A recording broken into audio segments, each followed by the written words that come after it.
بە دروشمی وەرگێران ژوانی هۆشمەندی نەتەوەکانە سبەینێک کاتە ڕۆژی پێنجشەممە ڕۆژی جیهانی وەرگێران ڕادەگەێنرێت بگومان سبەینێ چەندین تەوەری گرنگ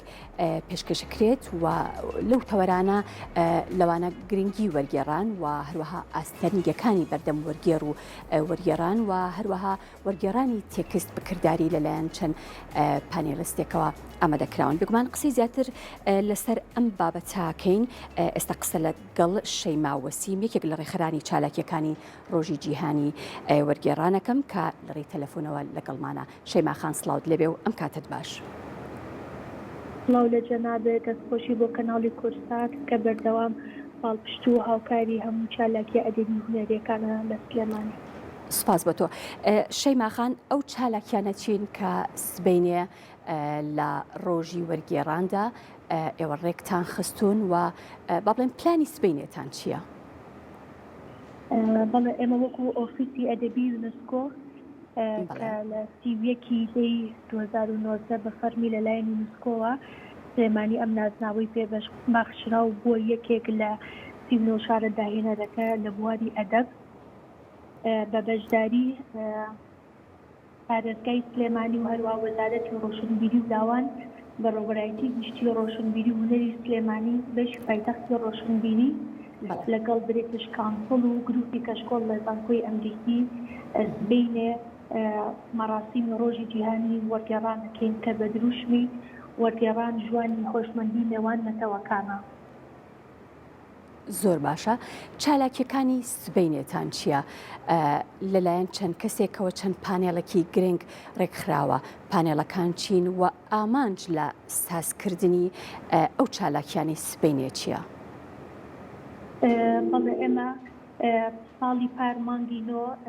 فەندێکمان بۆ دەرچوو لەلایەن بریتش کانسڵەوە لەگەڵ شاری مانچستەر ئەویش بۆ پرۆژەی وەرگێڕانی شاعر بوو کە تیایدا 15 شاعیری کورد شاعرەکانیان هەڵبژێرا و کران بە ئینگلیزی هەروە شاعرەکانی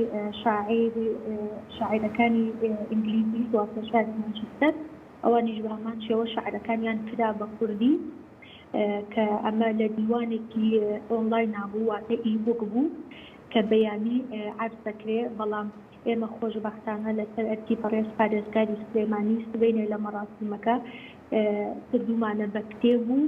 سبەینێ تەوزیعیەکەین بەسەر ئامادەبووانە ئەمە جگە لەوە دیوانی عالی کە هەڵبژاردەیەک لە شاعرەکانی شاعری گەورەی کورد نالیە کە کراوە بە ئینگلیزی لەلایەن گروپی کەشکۆڵ لە زانکۆی ئەمریکی ئەویش بە هەمان شێوە سبەینێ لەو مەراسیمەیە بەسری تەوزیعکرێ بەسەر ئامادەبووانە ئەمە جگە لەوەی کە چەند پانێڵێکمان هەیە لەسەر گرنگی وەرگێڕان وەک کردەیەکی مەحاڵ و وەرگێڕانی پێچەوانە جگە لەوەش بە پراکتیکی تێکستێکی شاعیری گەورە شێکۆ بێکەس لەوایە لەلایەن پانێڵستەکانەوە تەرجمە ئەکرێ بە کوردیەوە بۆ فارسی بۆ عەرەبی بۆ ئینگلیزی دوای ئەوە ڤیدیۆمان هەیە کە تیایە یەکێکان باسی ئەم وەرگێڕانی شاعرە ئەکاکە هی سلێمانی و مانچستەرە کە تیایە وەرگێڕەکان کە شاری مانچستەر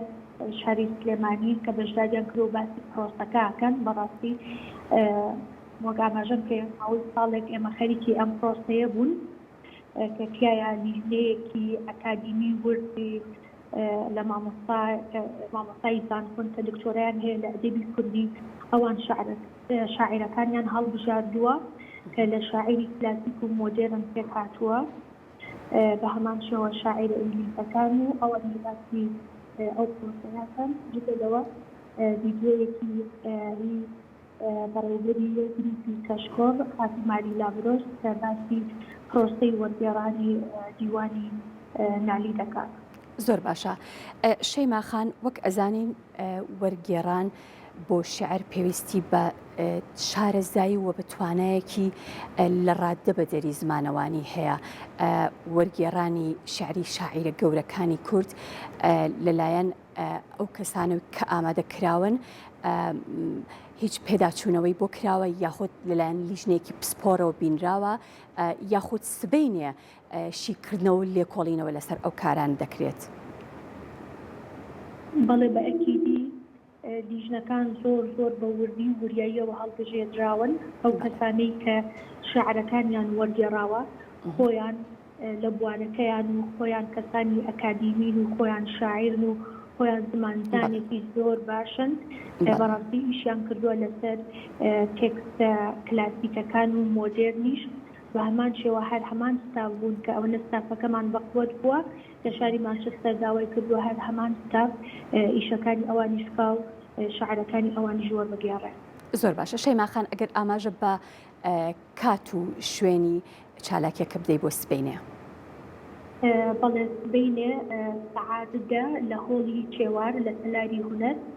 مەڕاستیمەکە دەستێکە سەفەرەکە بەوتاری ئۆفیسی ئەدەبی نووسە و پاشان تاری پارێزگار و تاری بەڕێوەبەری گشتی و وتاری بریتیش کانسڵ ئەوە کامێژەم پێ ئەم فەندەهی بریتیش کانسڵ بوو چتە لەوە گروپی لۆرم میوزیکمان هەیە و پاشانیش خەڵات هەیە بۆ سێ وەرگێڕی نمونەیی دوای ئەوە ئێمە لە سەعات 12 بۆ 2 ڕێستێکمان هەیە کۆفی برێکێک پاشان لە سەعات 2 دەسەکەینەوە بە بەرنامەکانمان کە ئەویش پانێڵەکانن لەسەر گرنگی وەرگێڕان و وەرگێڕانی پێچەوانە و لەسەر تێکستەکان و پاشان دابشکردنی خەڵات بەسەر ئەو سپۆنسەر و هاوکارانی کە بەشدار بوون لەگەڵمانە کە پێم خۆشەوەری زۆر سپاسی تارگەی مافی سلێمانی بکەم بام کافێ ئای سلێمانی گروپی لور و جەماعەتی ئیدارەی تەلاری هونەر کە زۆر هاوکارمان بوون لە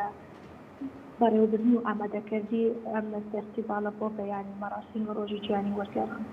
بەڵێ دەستەکانت خۆش بێ زۆر سوپاس خاتو شەیما وەسیم یەکێک لە ڕێکخرانی چالاکیەکانی ڕۆژی جیهانی وەرگێران سوپاس کە لە ڕێی تەلەفۆنەوە لەگەڵمان بووی.